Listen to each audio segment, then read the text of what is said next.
One, two, three. Feel free to ping people in. All right, let's see. Are we live? We are live. Hey, everybody, we're live. Nice to see you. Hi, my name is Charlie. Today, we're going to be discussing how to optimize ads inside of iOS 14. Hint, it's actually the same way you're supposed to have been doing it for the last few years. So we're going to get down to 3 core tenets. Number 1 is going to be simplification. Number 2 is going to be removing bad choices. And number 3 is going to be actually declaring winners and losers, control ads, weighting what you're supposed to do, what you're not supposed to do. So anyway, we're going to get down to the bottom of it, demystify a lot of this fear mongering around something that honestly doesn't have any bit of a negative impact that many people are really trying to promote. And let's get down to actually building success so you can have more success and less stress, more confidence and growth and stability inside of your business moving forward with Facebook ads. Once again, hello, my name is Charlie. Nice to see you. Happy Sunday. It's Mother's Day. I hope you're going to honor your moms and dads these days. Let's go. All right, so first, how to optimize your ad account. Now, there are 2 fundamental pieces here, and I really want to get down to some stuff. So let's get down to the nitty gritty on actually what optimization really gets to, and then we'll get into the execution pieces. So first off, when we're talking about optimizing, what people are really focusing in on is how we get some people, not everybody, some people are talking about how do you get to scale your budget. Now, remember, scaling your budget is a flex that is effectively an immature look at what you're doing. You're not worried about scaling your budget. You're worried about scaling your results. If you can scale your results without adding additional budget, you actually get top and bottom line growth for your business. Scaling your budget is a result, that is an output of success, because your liability is not enough spend because you're leaving too much money on the table. So we're talking about optimization is how do you get more and more efficient? How do you train the Facebook algorithm to understand your business objectives so that the machine learning can actually do work for you? How do you create good employees instead of playing the lottery and being reactionary and creating the same problems that people have been complaining about for months, for weeks, for years, over and over again, because they've been ignoring the core principles of how Facebook as a platform actually works. That's how we're going to get to a lot of this stuff. Now, the number one misunderstood, biggest gap in the understanding that people have is how you actually make Facebook more efficient. How do you actually get better? Now, what most people try to do, which is a fundamental failure, is they take their winners and they try to just throw as much money as they can at the things that work. This is a fundamental flaw in the system, because the reason things are working well generally is because it either A, has a low budget, and remember everybody, your bid in the auction is your budget and your estimated action rate. I'm holding up a thing to the camera right now. I thought it was great. Jared actually posted this on his Instagram as a thing. But anyway, so as you increase your budget, your bid is going to go up. And the reason that your very good ads and your very good audiences are doing so well is also because of the estimated action rate as well as the budget. As soon as you spike the budget, your estimated action rate will suffer. So your overall average cost is going to go up because you are trying to let's just say you are trying to maximize the volume and exposure of your best pieces. Basically, you're saying something is working. I'm going to try my best to abuse it and break it, and then you're going to complain about why things aren't working well anymore. And this is just a fundamental flaw in how you actually do things, because Facebook, unlike Google, unlike display, unlike programmatic, unlike everything else, is an optimized CPM environment. Google is built around the concept of they want to get people in the system and out of the system as fast as possible. Google's success is very short time on site. They want you to get to Google and then leave as soon as possible. And they do that by you trying to control the user experience and by working on demand and inventory-based platforms like banner ads display, showing people where they are on the internet, and then also demand because you're already looking for something. Facebook, on the other hand, prioritizes time on site. Facebook prioritizes stickiness and penalizes bounce rate. So because remember, every Facebook ad is a web page, and every web page has click-through rate, bounce rate, stickiness, and they make a lookalike audience of the people that perform well against that web page, which is why targeting audiences in general on Facebook is horrible, and you should not do it. And I released a video on YouTube last week about targeting with creative on how you should do things in a way that is actually stable, and fundamentally just more intrinsic to how the platform actually works. So I'm not going to go down that rabbit hole right now. But remember, if your expert, guru, or agency says that they're starting to talk about interest groups, lookalikes, and building out a funnel inside of Facebook ads, they don't know what they're talking about. And that's fine. Everybody has a room to grow. but understand that's also a liability to your success. So when we're talking about trying to do things here, what are we actually trying to do to optimize? And it is simple. So when Facebook sees data inside of it, it is looked at as this giant scatter plot of results, high cost and low cost. If you want to get better, what you do is you remove the high cost options. You remove the bad choices. Basically, you lower the ceiling of actual cost, and that lowers the mean average cost of things, which means that the next time Facebook comes in, because their goal is to deliver you stable, consistent results, if the stable, consistent precedent set is more efficient, then the next sale at auto placement, at auto bid, or at lowest cost bid, at broad targeting is going to be more efficient than it was previously. And that's how you get a compounding effect where every ad is creating its own lookalike audience.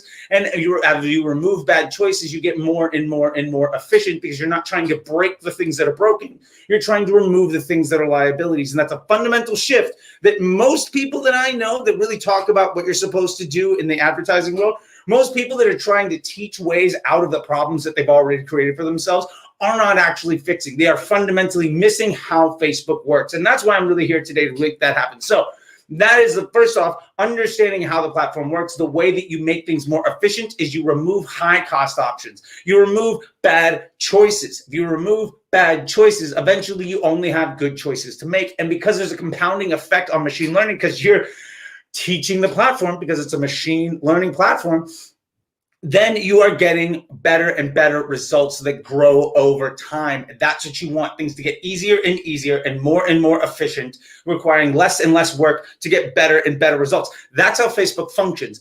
If you use the tool correctly. If you don't use the tool correctly, you're going to get more and more complicated, where things are going to be less and less stable. You're going to have lower and lower confidence, and you're ultimately going to base most of your success on more and more work and less stability. And you're going to face these issues that plague people for years and years and years, because they've just chosen to not adopt the best practices. And I'm talking more specifically about like agencies and gurus and experts, because the work that I've done for years around defining how Facebook works in the edge rank system, the OCPM environment, and algorithm have been taught. Like the structure to scale deck was built in 2018, and I'm still seeing most experts and agencies completely reject it. The idea around simplified accounts, the Power 5 system, when I was doing that work like 4 or 5 years ago to build that stuff, 4 years ago, people are still not adopting these simple core tenets in the platform. So I just want to let you know from the horse's mouth, as somebody that was there to try to develop those things, this is what you're supposed to be doing. And if somebody's not telling you this stuff, that's fine. Not everybody needs to, but understand that those that are really at the top that are teaching people how to do things, if they're not teaching this to you, it's because of their willful ignorance of how to apply things. And a lot of times, for me personally, I think it's really, really easy to sell people something sexy and complicated. It's really, really tough to show people that actually, if you solve problems by making things simple, if you solve problems by using smarts, by thinking smarter, by working smarter, not working harder, it is going to be more difficult, but the outcome is going to be a lot better. And honestly, like once you teach somebody how to do that, they're not going to come back to you to solve problem after problem after problem, because it's really easy to sell solutions to people after you've created fear. That all being said, that is the first point here, is removing bad choices gives you only good choices to make. It's like training a dog. You just reward it when it does well, and you penalize it when it does poorly. And we do that with ad dollars. So the next thing that we need to do to optimize your ads is also understand that it's not generally the ads problem that's going on. There is far, far too much complexity in almost every single ad account that I see. Almost everybody's trying to solve the problem by complexity. They're trying to build more and more systems to account for more and more information and for more and more business objectives. And the honest truth is, you don't even need more than one business objective. Like honestly, your entire ad account can easily get to $1 million spend a year creative testing around one product. That is absolutely 100% on the table. And if you're trying to promote multiple products, or you're trying to account for multiple parts of the funnel, understand that what you're doing is not properly using the machine. You are confusing the machine to put your hard work and the things that you think you should be able to do and the things that you think you should be doing, built around a fundamental misunderstanding of how the platform works. And that's getting in your way. So the second piece here is simplicity. Simplicity, simplicity, simplicity. The more moving parts you have, the less likely it is that you're going to see consistent results. Now, that should just make sense. So understand, it's not just about total moving parts. It's also about how many things you're trying to get the platform to do. How many different products are you trying to sell? How many different parts of the funnel are you trying to optimize for? How many different tests are you running? How many pieces do you have that you do not have statistical significance, that you're not able to test your way out of? How many moving parts are you constantly adjusting at any given time, which means you can't even point to when you have a good day or a bad day where that came from. So instead, you're just trying to adjust giant spinning pots all over the place and really having a trouble. So one of the easiest ways of simplifying is let's simplify the funnel. Do you really need a bunch of different audiences up and down the funnel? There's this fundamental misunderstanding where people say, well, if I'm only running top of funnel, if I'm only running prospecting, then we're only going after impulse buyers. No, Facebook's retargeting people constantly anyway. By the time you actually see a Facebook ad, it might be the fifth time you actually shown interest in something. By the time that you see somebody clicking on your Facebook ad, it might be the fifth, it might be the 10th time that they're actually seeing something from you across multiple platforms, which is also why we don't break out by platform. Now, in addition to all of that, Facebook is looking, when it looks at advanced matching, which is something you should turn on, part of the Power 5. Please, please, please adopt the Power 5 principles. It's something that you should have been doing for years. And if you just found out about it today, you're welcome. Check it out. Check out Facebook Power 5. Google that stuff as soon as we're done here, and you're going to be in a better place. So advanced matching basically says Facebook is looking at all the information that's going around for people all over the internet, and based on that traffic, based on their metadata, based on the words that they're using, they're going to try to show you content, which, remember, if you listen to what I'm saying here, what you would think that you need an interest group for is actually done by the machine learning. So remember, interest groups are liabilities. They are things that you should not use inside of Facebook ever. You target with your creative, and then you let it auto advanced matching customize the user journey. If you're doing that with interest groups where you're paying extra money to reach people that may or may not actually care about you in a positive way, to restrict the amount of people that your ad wants to see, to ultimately not let that ad get a multiple touch point journey on somebody, you are paying more money to have a worse result that is less stable and ultimately not scalable. So you are creating problems that are limiting your success that for maybe not a short win. And that comes off of a fundamental misunderstanding, again, of how Facebook works, because the people that design how Facebook works back in the day were people that came out of Google and programmatic and email and all of these other things, because they were adopting their demand and inventory-based practices to something that runs off of an algorithm, and they just didn't know any better. But it's been over 10 years now. We do know better. There are billions of dollars in case studies that prove that what that thinking is 100% a liability inside of the ecosystem. So let's simplify the funnel. Let's actually get down to things that we can do. You don't need retargeting campaigns. Flat out, that is a luxury problem that most people don't need, because your Facebook ad account is already doing that. Now, I hear you saying, well, my add to carts, my view contents, my everything else, like those people are ready to buy. Why shouldn't I be targeting them? If you don't exclude them from your prospecting is going to be retargeting them anyway. Let's stop talking about prospecting and retargeting inside of Facebook. Talk about, I'm putting the best ads out there in the ecosystem, and I'm going to try to focus my ad dollars to get a lower and lower cost. You're not worried about the customer journey because Facebook's doing that for you. Until you are getting to the point, let me tell you this very, very clearly, until you have a $10, $20, $30, $50,000 a day ad spend, there is no need for you to try to outthink and outwork the Facebook algorithm in a way where you need to understand and control the customer journey. That is a luxury problem for people that fundamentally misunderstand the way the platform works until you get to massive scale. If you don't have a 7-figure a month budget, then it is a luxury problem you don't need to worry about. I'll be very clear with that, and I'll stand behind that anytime. That is the truth about 80% of the time for 80% of the people. Now, there are a few exceptions to the rule, but believe me, you're probably not one of them.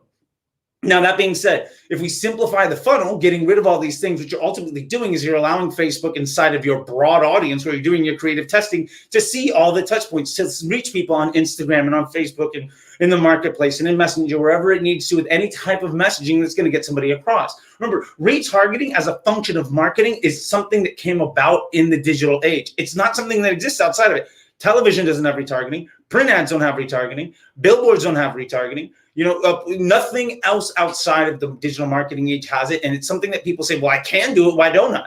And it's because you don't need to inside the Facebook ecosystem, because the algorithm is smarter than you are. It is looking at trillions of data points from billions of users across millions of websites 24 hours a day. You're not. And the best that you're going to be able to do is limit your exposure to maximize that effect. Now, let me bring one more point into here of why simplified funnel architecture is good for you.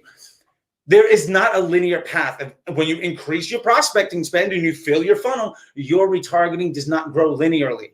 It does not mean that if you increase your prospecting by 10%, you can increase your retargeting by 10%. It doesn't work like that. So remember that if you start to build yourself around a multi-stage funnel inside of Facebook ads, you're fundamentally capping your overall ability to succeed, because you're only going to win at the level of how much profit your middle and bottom funnel bring you. And that's not going to grow at the same rate as you fill the funnel. So you are fundamentally you're setting yourself up for a list of problems that you can't solve for. So remember, the choices and problems that you have inside of the ecosystem are that is up to you. You decide what type of problems you want to have.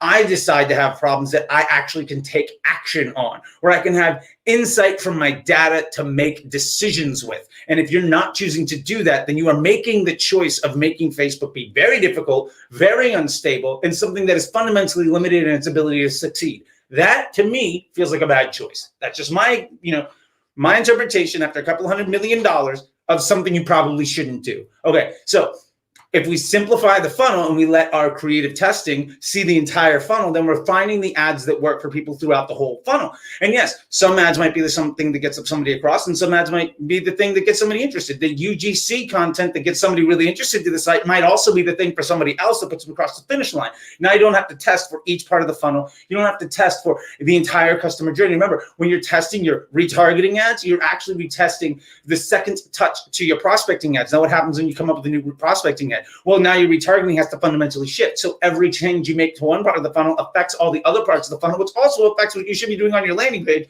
which means you now have 5 or 10 moving parts that you have to keep track of, and you do not have the budget, the time, or honestly the bandwidth to be able to truly test and evaluate every single one of those positions. So why set yourself up for failure when you don't need to?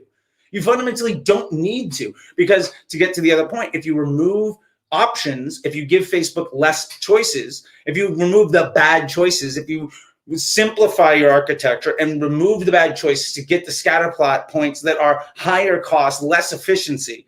And so you're only giving it better choices that are more simple, that are broader. So you're paying a lower CPM, and you're prioritizing estimated action rate in the customer journey and actually giving a shit about your customer instead of trying to be smart and force results in a way that is not linear and not scalable and not stable and something that will fundamentally inhibit your growth, then you're probably going to see more success. The last point that I want to make here before we get out of it, because I do want to try to get the lesson in under 20 minutes, and we got 2.5 minutes left, is wait for your winners. I see so many people say, well, I have something in creative testing. It did phenomenal the first 4 days. So I put it in my control campaign and I tried to scale it and it failed. Because 4 days is not a data point. That is not something that is enough for you to make a declaration on. And something is not a winner until you can project the outcome with extremely high confidence.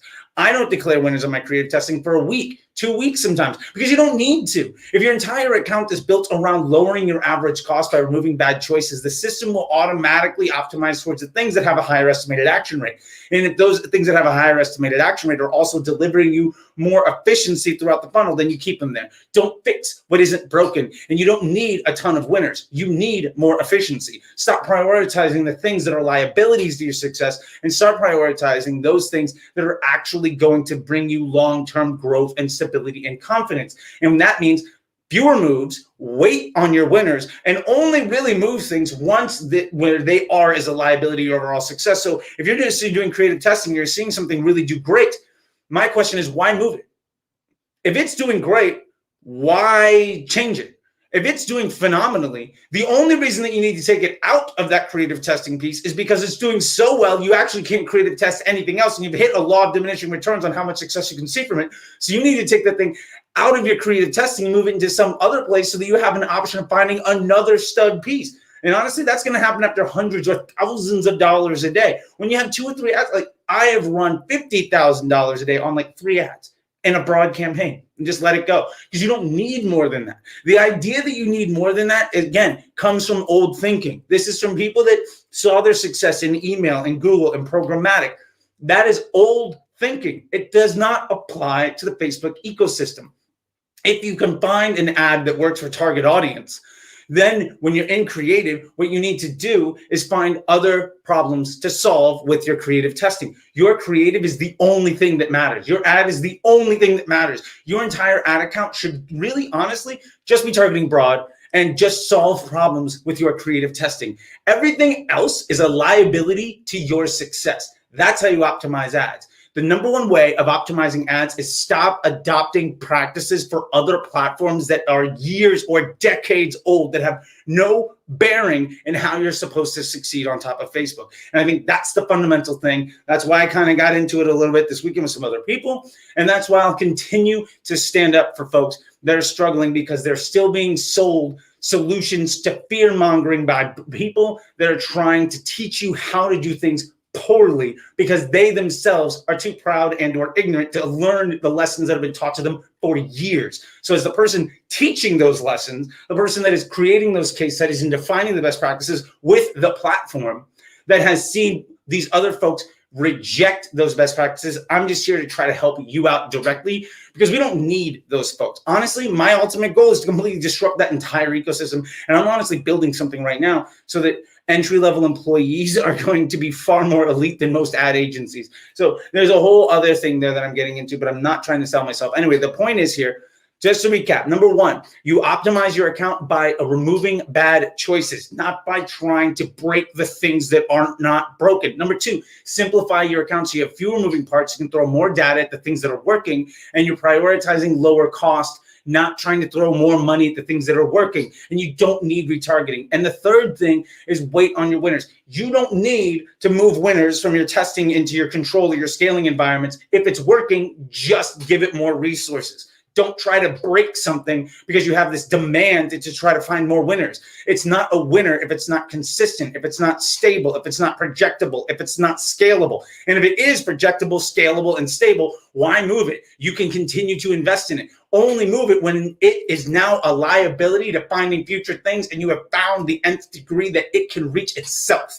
So that's it. Now, this week's homework, which I try to give homework every week, and if you do the homework, you get any of the ebooks for free, and there's 18 of them, or you get 50% off the site or the Patreon.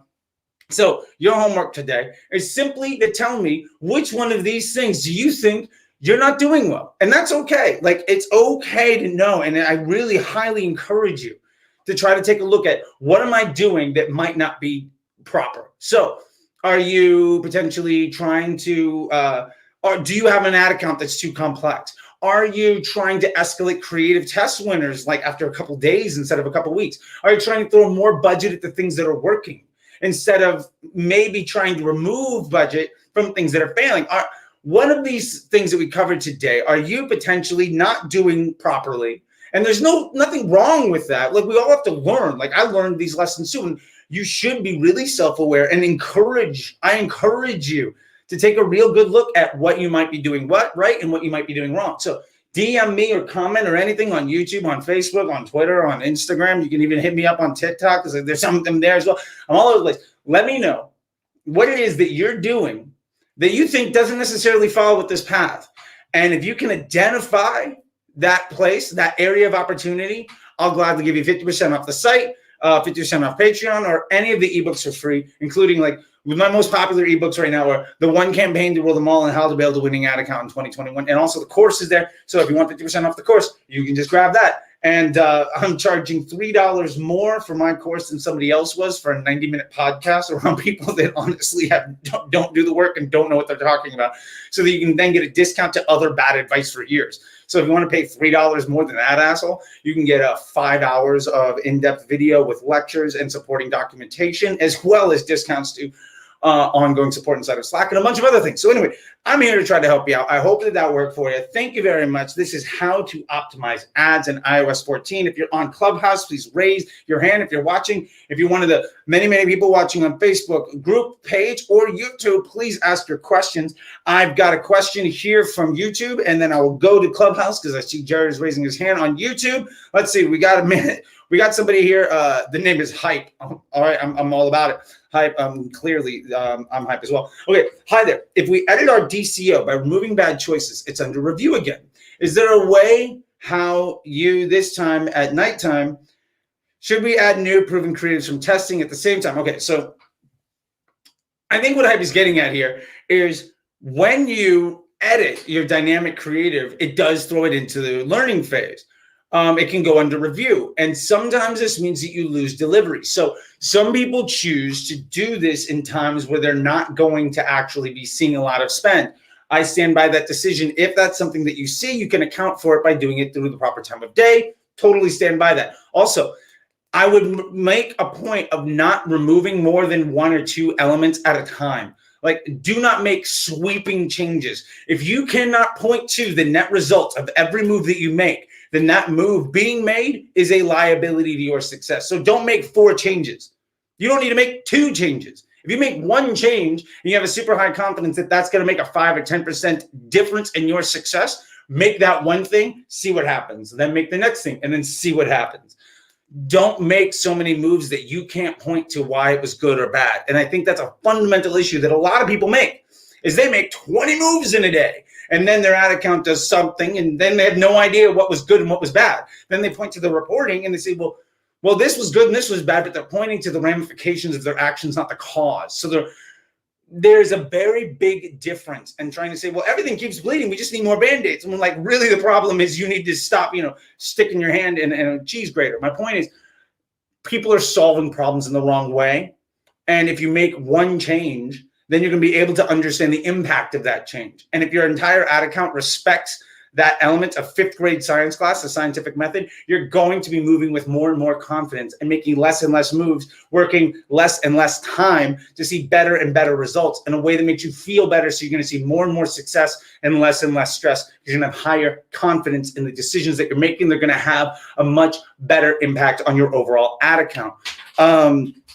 Oh man, I dropped the pen cap. Let's see. Okay, here we go. So also, Hype has one other part to this.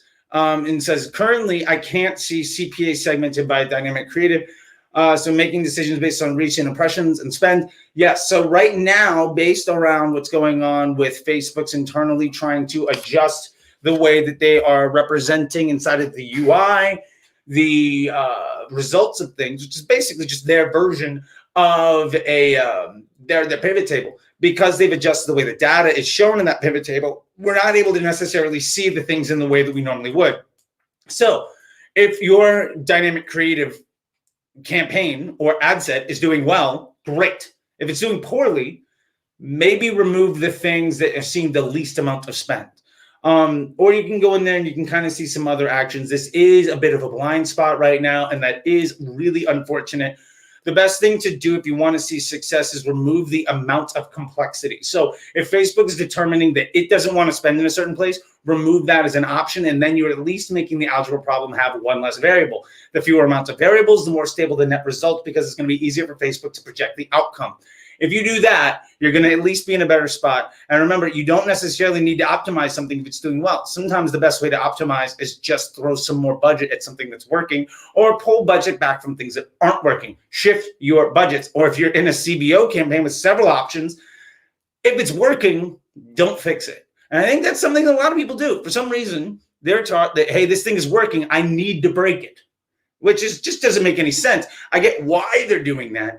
But when you tell somebody what they're doing, and their reaction is like, that's not a good idea. Like, yeah, but that's the standard practice by a whole bunch of people that have no fucking clue what they're doing. So anyway, I hope that's helpful, Hype. But yeah, if you want to review if you want to make changes on times where you're likely to see less spend, I support that. I understand where you're coming from. I've done that myself. And should we add new proven creatives from testing at the same time? I would try to not make more than 1 move at a time, and I would try to not affect multiple parts of your ad account at the same time, so that if you do have this limited spend, if you do have this impact, that it is quarantined in a certain place. And don't make moves that aren't necessary.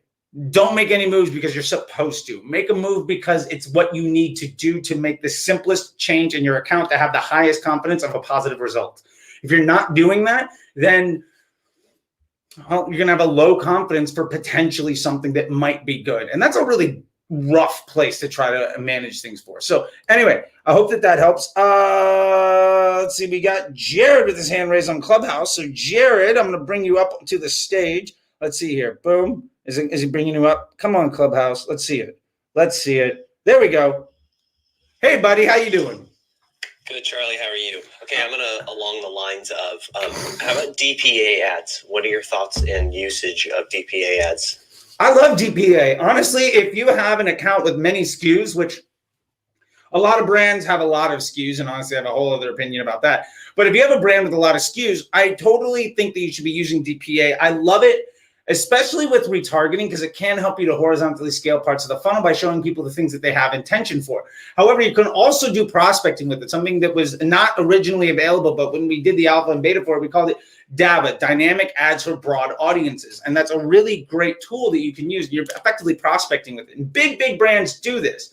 What I would say is, in a hope for simplicity, what you could do to start with is run your creative testing full funnel, and then run DPA at what we consider broad retargeting, like as high up in the funnel as you can to get a large amount of information, but in a way that delivers you consistent results. And also know that there is a law of diminishing returns with DPA. Like you can deplete that audience. So there is an element where your DPA ads, once they do really well, they can get worse and worse because you've effectively cleared people out. And as your creative testing gets better and better, you're going to be able to rely on DPA. You're not going to be able to rely on DPA nearly as much because your ads are actually converting people already. So the amount of people that are inside of DPA, one, might be less.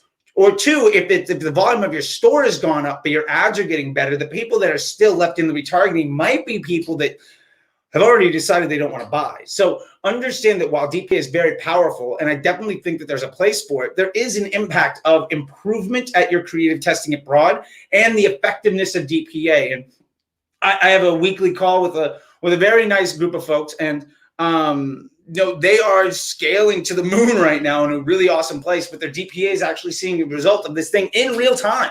They are actually seeing this as their creative testing shifts. The reliance on DPA is also shifting because it is an ecosystem. Every part that you have has an effect on something else. And the simpler your ad account, the easier it is to identify the impact of one piece on something else, because if there's only 3 or 4 moving parts, you're going to be able to understand when I push one thing and something else pulls back, you're going to be able to understand that relationship. So ultimately, what I would say is, I think it's good. I definitely recommend that people run it. Understand that I wouldn't run it unless I can get my creative testing out of the learning phase and I can actually scale, or I can actually see stability. And then I can get both elements out of the learning phase so that I can see consistent results that I can rely upon. And that way I have 2 levers that are both have high confidence in. And so the other side of it is, if you're running on a really small account, you might just run DPA instead of everything else. And I know people, I've been talking to folks who are like, they only run DPA because they're at only a couple $100 a day and they get traffic sources from other places. And they're just basically letting Facebook DPA kind of close the loop. And they're using that to develop revenue so they can also ultimately afford to begin to use Facebook for creating intent. And honestly, that's sort of a misuse of the tool. But if you don't have the resources to be able to use the tool properly, that doesn't mean that there aren't available ways of using the tool effectively. And properly and effectively often are in line, but there is absolutely a gap. And so I think that there's a time and a place for each tool. But with that being said, I think if you use it properly, you can be really strong. And I think a lot of people misuse it because, well, they just don't understand how it works and they hyper segment things. So ultimately, I love the tool. Big fan of it. I remember when it came out, we were doing stuff for Macy's and we had like 50,000 SKUs. We hired this Australian ad agency to literally just do the Excel paperwork to upload the thing because there wasn't a feed at the time. There wasn't a way of actually doing it. So you had to build your catalog manually. And as a result of that beta, now it's everywhere. So I definitely dig it. I just think that understand that when you introduce that, it might have an effect on the rest of your ecosystem. And as you get better and better at your broad full funnel campaigns, it might very well have an impact on the efficiency and the efficacy of that DPA campaign. So monitor the effects. And ultimately, what is most important is what is the net result. So I've seen situations very clearly, one's coming to mind, again, the same groups of folks that I talk to once a week, where we saw creative testing get less and less effective. And it was good for the account, because we saw that those results are coming from places that were actually more efficient. And these are things that ultimately happen. Like, there are moving pieces, so don't take everything at face value. Understand across your Scrum doc and your entire ecosystem ROAS what is actually delivering results, and where a loss of efficiency might be a good thing because it's giving you more volume to something that is more efficient. So remember, everything doesn't exist. None of this stuff exists in isolation.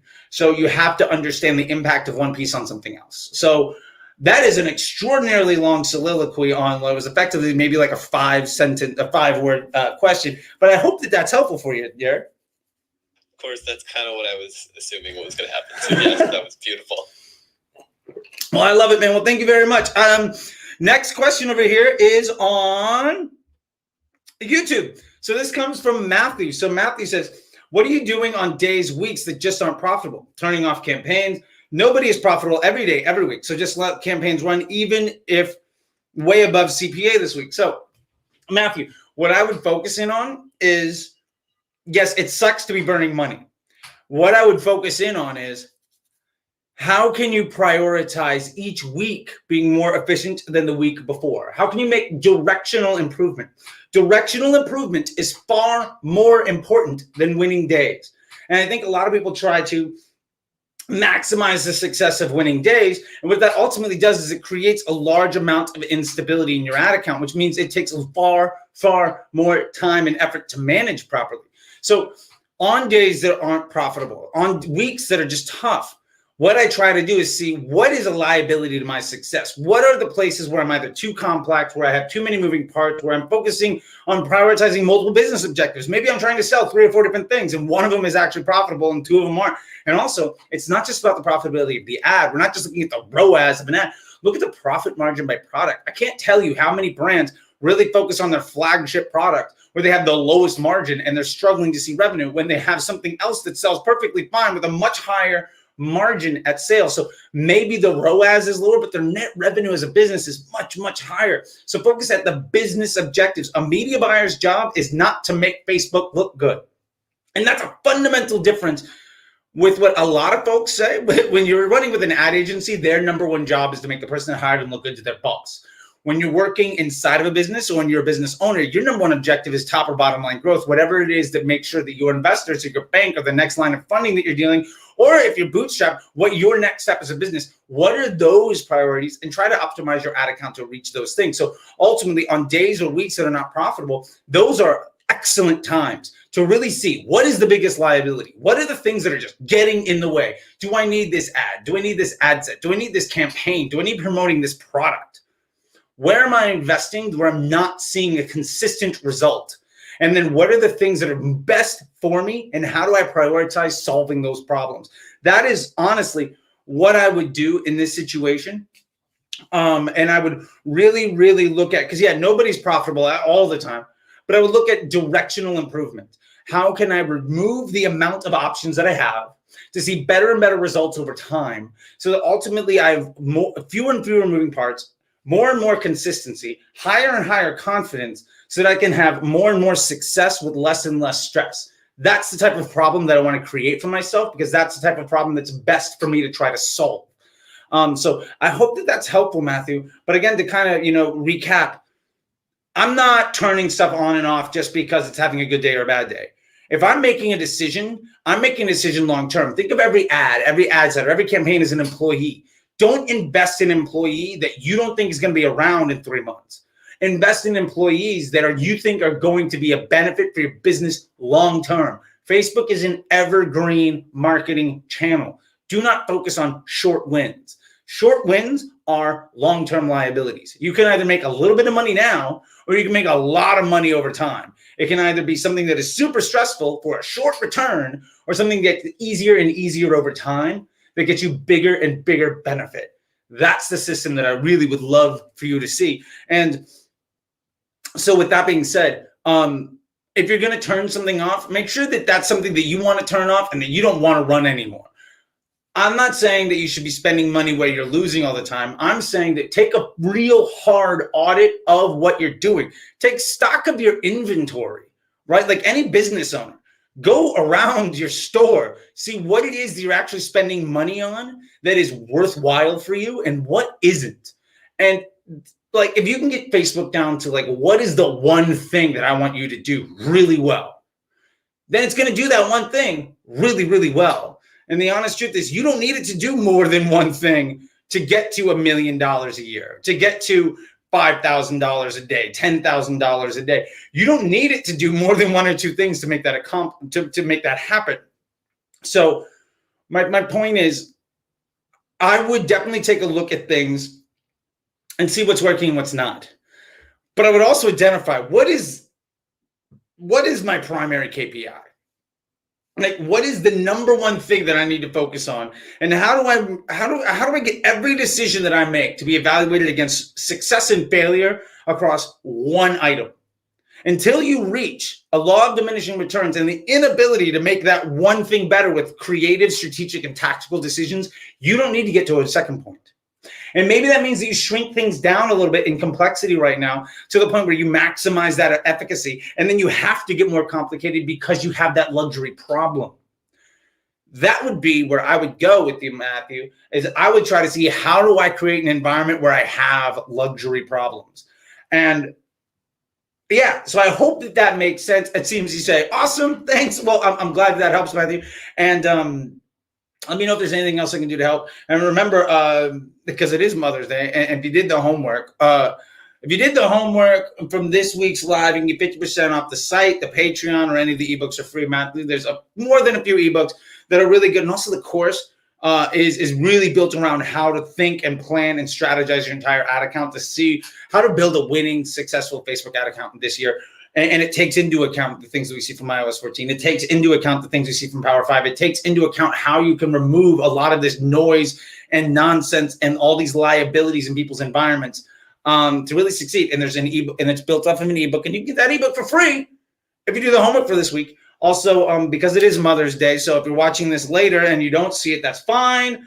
I want to be honoring it then. But for the week, you can go to facebookdisruptor.com. Any item that you want to buy, discount code is MOM, and you can get 50% off anything. So go take some stuff, or you can join the Patreon, which I think is probably the best bang for your buck, unless you want to get into the Slack channel or something else. But I'm not here to sell you on stuff. I don't like when people do that. I just wanted to say, like, there are really great resources to solve this exact problem for you.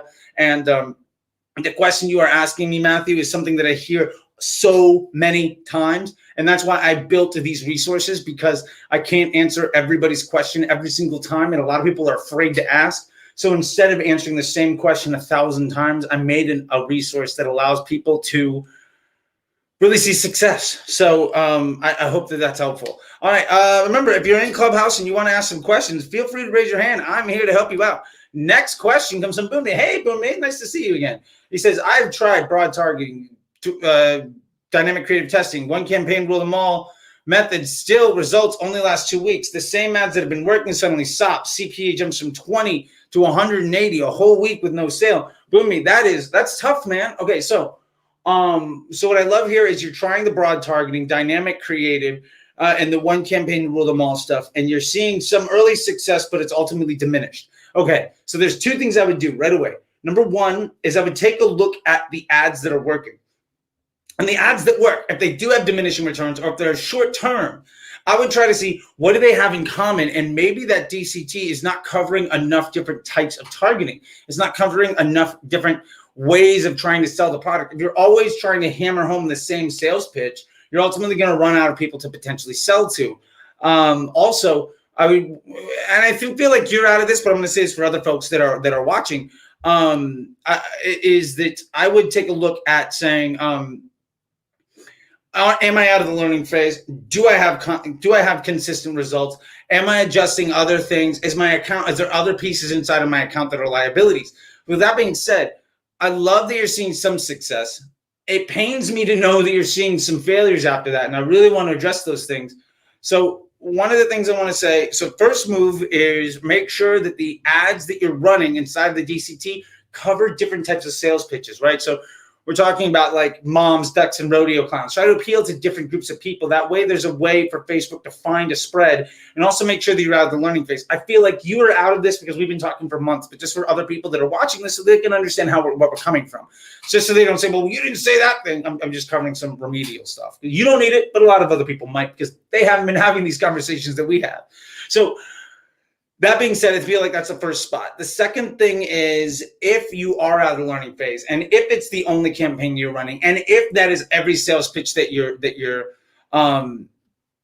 that is every single sales pitch that you're addressing, if you have it well diversified, then I would say maybe your solution is to not have one dynamic creative ad set inside of the one campaign rule them all strategy. If you have several different type of sales pitches that are all organized by different ad sets, so you have your organized by concept, then you might be able to diversify that risk.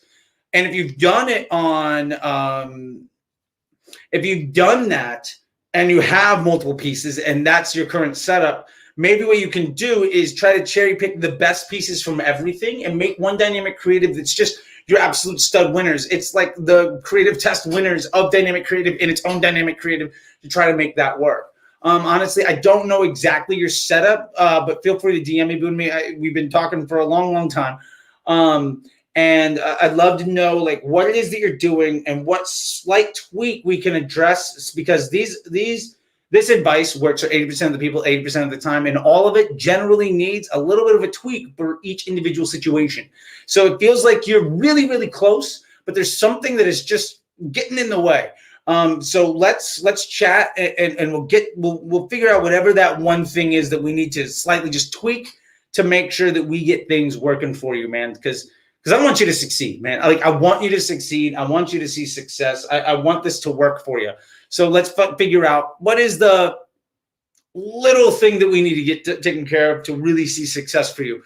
And the honest truth is I'm very confident we're going to get there. I just need to know what steps you're taking so that we can figure out what adjustments to make so that we can get you to success. And I stand by the thinking and the logic. And if we can take a look at where each piece is, I'm almost certain that we're going to be able to find the niche in there to really, not the niche, the slight pivot from the words on the page to the letter, not just saying the letter of the law, but also the spirit of it, how we can apply it into your situation. So let me know, Boonmi. I'd love to help you out, my man. All right, this question comes from Simon. It's not really a question. He's just making a point. Automated rules are not working properly nowadays. You're correct, Simon.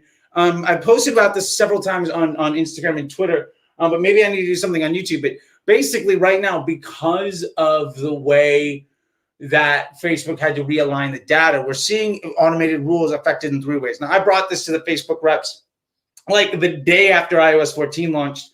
And then like there was an internal meeting at the disruptor group, and then it went out to reps and agencies and stuff. So yes, automated rules are being affected right now. And really that's based around 3 different things. Number one, automated rules, and you built them, were built around a certain attribution model. And because the attribution model inside the platform has changed in that you can't address each individual one differently, if it doesn't match to the way that it was built, it won't apply anymore. So for instance, if your ad set is running on a 7-day click, 1-day view, but your rule was written on a 1-day click, it doesn't trigger anymore. Number two, because we're seeing delayed conversion information built around that privacy concern, rules are not running in the same way because Facebook is receiving data in piecemeal. So intraday rules, stuff that working on the same day, is not working the way that it was originally designed. And honestly, we're probably going to have to sunset that as a complete strategy. We're not going to have that luxury anymore. And if that does happen, it means that like I'm going to have to make a new ebook to basically say, here are the old things that I said you should do, and here's what you need to do now, because that stuff is out of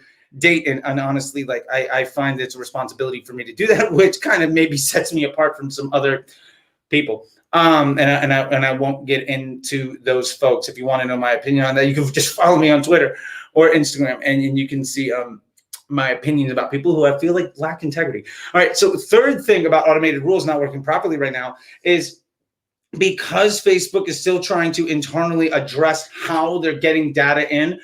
The internal database, the way that it's processing data, is currently in flux so that they can update the UI and the reporting methodology. And basically what that means is the way that the automated rules are pulling data from the internal database is being adjusted. So there is going to be some flux in how we appropriate them, which ultimately gets us down to right now, automated rules may or may not work properly. They may or may not be benefits to your system. So there's a lot of moves that we need to make right now. And honestly, my best suggestion to you is I would really think about what of these rules do we need? And which ones do we not need? I think we've been leaning on automated rules a lot, and I can 100% call myself out. Like I still stand by the idea that automated rules are really good because they allow you to do work for you. However, if you run your campaign in a way where you don't need them, then there's an ability to not require them. And honestly, this is a place where I'm solving problems with complexity, and I need to figure out how to solve that with simplicity. And that is a massive challenge where I need to take my own advice. So I hear you. I'm trying to not be terribly reactionary to something where we know that it won't be long-term. But if we can solve for this problem in a way where we don't need to use those tools because we're not relying on those tools to justify complexity in our ad account, then we won't ever need them. And that will create us a more long-term level of success. So short answer is, Simon, I hear you. I see you. We're 3 to 5 weeks away from the update inside of the internal database on how they're factoring in their giant pivot table from their Excel spreadsheet. But we don't know exactly what that looks like. We do not have a set date. And between now and then, automated rules may or may not work. And so I would really take a look at where do I need them and where do I not need them, and where I have applied them, what is my business objective there that I might be able to solve differently, or I might be able to create an ecosystem that does not require that rule to run because I'm solving the problem differently. And that's where the real challenge is. That's where the real big challenge is. And the honest truth is, I'm not selling people on a solution yet because I haven't done something with enough. I have not run enough tests to confidently say I've got a solution that works for most of the people most of the time in a way that I can solve for if you do fall outside of that bell curve. So I'm not presenting a solution right now. I'm just telling you my solution that I'm getting to will ultimately be to understand where have I tried to use automated rules to allow me to be more complex than maybe I needed to be, and what can I do to fundamentally shift the way that I'm strategizing so that I don't need them. And that is, I mean, that's going to be tough, but like, that's the work. That's the real work that we should be doing. And I'm committing to you and to everybody else. Like, I'm actually in the weeds right now with that work. And ultimately, I think it's going to come down to how do we just not need them? But I don't know exactly what that looks like. I've got a lot of ideas, but I have not run it with enough money and enough verticals and enough situations to confidently tell you what that looks like. So that is me, Simon, saying I've got some work to do. And I appreciate you calling that out because I've been trying to say that for a long time, but I don't know if everybody's hearing it. So I will say it again. All right. Jared here just saying nice things. The Patreon course is where it's at. Thank you, Jared. I appreciate it. I'm working on something, Jared. Don't you worry. I'm less than 30 days away from releasing something that I think will, well, hopefully completely take the wind out of the sails of a predatory used car salesman culture that defines the majority of the toxic environment that is the entire ad agency model when it comes to digital marketing, especially in Facebook. So we're going to see. I've got very lofty goals and 100% confident I'm going to hit them. All right. Let's see. Remember, if you're in Clubhouse and you want to ask a question, you can raise your hand. But I've got some more things here. We got two more questions inside of the YouTube.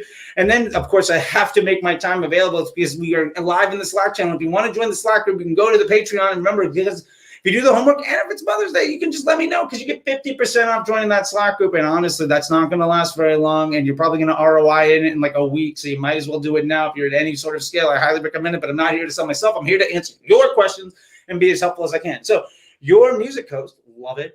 When I'm a musician, obviously here too. That's not no music. That's just I need to make better decisions, and that's music. And honestly, I'm not very aesthetic, so I did not plan out my tattoos very well. Anyway, when's a good idea to start sacrificing efficiency for growth? Love it. Here's when you sacrifice efficiency to grow. If your target cost is 50 and you get yourself down to 45 or 40, what you've done is you built yourself headroom for growth. This is how we scale. This is actually how you're supposed to scale an ad account. This has been what we've been preaching for years. And let me really get down to the execution here. Budget estimated action rate, right? If you see efficiency, if you raise your budget by 20%, your cost is not going to increase by 20%. It might increase by 5 or by 10. And my point here is, if you give yourself 10 or 20% headroom on your target cost, you can spend up to take advantage of that efficiency and still come in below your target. So you make a move, and then you let things settle, and then you make another move. Or what you can do is say, hey, look, I'm good. I'm just going to make a small move every day until I get to a point where I'm uncomfortable. But the idea there is you can scale your spend because you've already scaled your efficiency to the point where the liability for your growth is that you're not taking enough advantage of the opportunity you've created. So that's when I would say it's a great idea to start sacrificing efficiency for growth. When you have surpassed your efficiency goal in a way that is stable, projectable, and you have high confidence in, and then spend into that efficiency, and ultimately you'll sacrifice some of it, but you'll get more growth. And that's where you get your top line and your bottom line growth as a brand. And that's how you really grow things. That's how you fundamentally change your ecosystem from, $100 a day or 1,000 a day or 5,000 a day into a situation where you can be 1,000 a day or 10,000, or I'm talking to some people and we're trying to get to 50 grand a day. And it all comes from that core mentality of, let me establish efficiency and then let me spend into the opportunity that I've created, because my biggest liability is not taking advantage of it.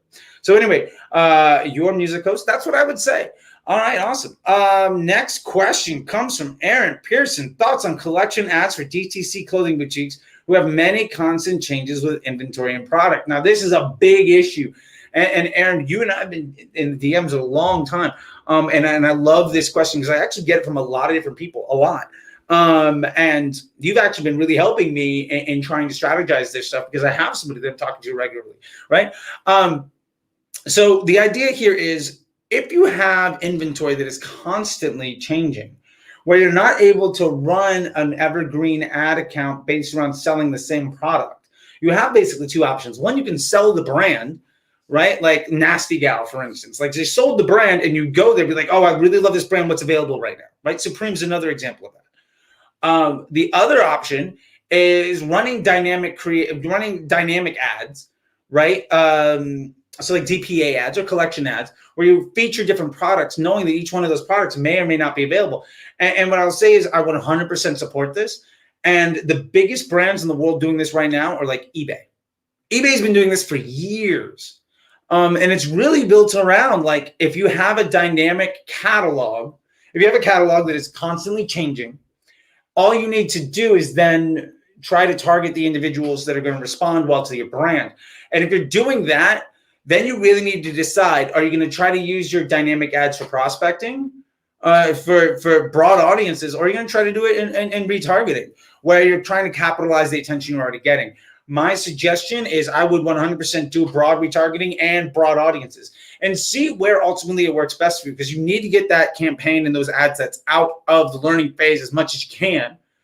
And some people don't have that luxury. And if you don't have the luxury of getting out of the learning phase, you probably have to focus further and further down the funnel, because Facebook, ultimately, you're not using it to create intent. You're using it to close the loop. And in those situations, you might have to go with some mid or bottom funnel as your audience.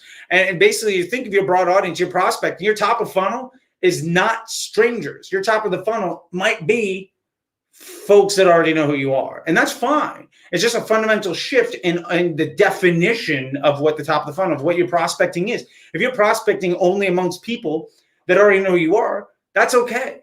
Like, it's just a shift on how you want to call, because none of these are actually like set in stone like laws. They're just what you decide to call things.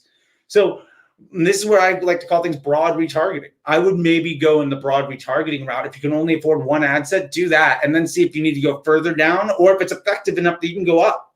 But start in the middle and try to figure out a spot where I'm getting consistent results on a regular basis, where I understand what's happening, and then take a look at your results. When you break down delivery by product ID, and you can really start to see what types of products do people respond well to inside of the dynamic ads. And that's some feedback you can give to the client so they can set you up for more success so that you can grow their business. And I think every client will be really, really happy that you're giving them that sort of business intelligence. And if they're not happy about it, well, I mean, hey, look, you can over deliver all day. And if they don't appreciate it, well, then they're just another one of the clients that we've all dealt with. So hopefully that's helpful to you, Aaron. Love the picture, by the way. And happy Mother's Day to you and yours. All right, last question we have here comes from Sam One. Says, we cannot see reporting on add to cart and initiate checkout purchases on dynamic creative. Is there a way around that, or should we just stop using DCO? Sam, regardless, I wouldn't stop using DCO unless you've proven that DCO is a worse ad set. You don't need insight if the performance is better. You don't necessarily need to see all of these items if the net result is that your dynamic creative is performing better than something else. So the best suggestion I can give to you, about 30% of the time, if you go out and you start to break out like unique, or you break out like website, not just results, but like purchases, then you have the option of like website purchases, offline purchases, all of that stuff. Click all those buttons and also click unique versus total, all of those things. About 30 to 40% of the time, that's going to bring you in additional data, right? That'll unmask things because you're not relying on Facebook to collate data. You're giving single data points. If that still doesn't work, then the best thing I would do is just try to remove the things that aren't getting spent. Have it rely on the best available, on the highest confidence choices that it's making. And built on that, if the dynamic creative is still not doing well, then I would just reestablish like, what's my biggest piece here? If my dynamic creative is not performing well, then the thing that it is leaning on the most is a liability. We can still take directional information and strategize around that. And that's what I would do. But ultimately, like, look, if your dynamic creative ad set or campaign is outperforming other pieces, I don't care if I can see it. I know if I spend $1 here, it's going to give me better than if I spend $1 over here. So what I need to do is stop spending money over here and then let this thing continue to do well. And maybe I'll take money from this column and throw it over into this column, and I'll still be in a better spot. So that's what I would do, Sam, is that itemized data is a luxury. When it goes away, we still can rely on core business objectives and core business strategies. And so I would rely on those until we get through this. And it's only going to be a couple of weeks. The world's not ending. I wouldn't abandon the things that are best practices just because you can't utilize the data in the way that we'd like to, because it doesn't actually mean that the data or the performance is undesirable. And if it is undesirable, well, then you already know your answer, because optimizing that ad set probably isn't going to get you to the result that you want. And if you can project, like if you're 20, 30, 40% off your goal, then there's no optimization you're going to make that's going to get you there. But also look at the trajectory of that ad set, of that dynamic creative week over week. Like, is it getting better and better and better? If it is, then maybe you just keep letting it go, because it's not what you're building your business on, but it's the thing that's getting better and better over time. And the lessons you learn from that are ultimately going to be able to inform your next bit of positioning and your next bit of growth, because dynamic creative generally on day one isn't the thing you build your business on, but by month 2, month 5, year 2, it's going to be the thing that drives the most amount of your success and intelligence inside of your business, because it's the thing that best utilizes the tools in the way they were designed to be used. Okay, so with that, man, that was a great hour. I'm going to call it. So if you like what you heard today, please tell your friends. I'm on Twitter, YouTube, TikTok, Instagram. It's CT the Disruptor. And on YouTube, it's the Facebook Disruptor. Check out facebookdisruptor.com. If you're still watching or listening or whatever, you can use the discount code MOM and get 50% off the course, 50% off any of the ebooks, or I've also made available on the Patreon 50% off the Slack channel or just the regular Patreon. And you can find all of that by going to facebookdisruptor.com. Patreon's on the top. The courses are on the top. The ebooks are on the top. Go check out those buttons and get yourself something so that we can find each other here next week. And you're happier and happier and seeing more and more success with less and less stress. And we're just going to get there together. And that we're going to get there together. So anyway, thank you very much, everybody. I've got 5 minutes before I get to go onto the Slack group, and I got to get my stuff organized. So I will see you guys next week. Remember, we're here every single Sunday at 10 a.m. Pacific Standard Time. And until next time, I'll see you on the internet. All right.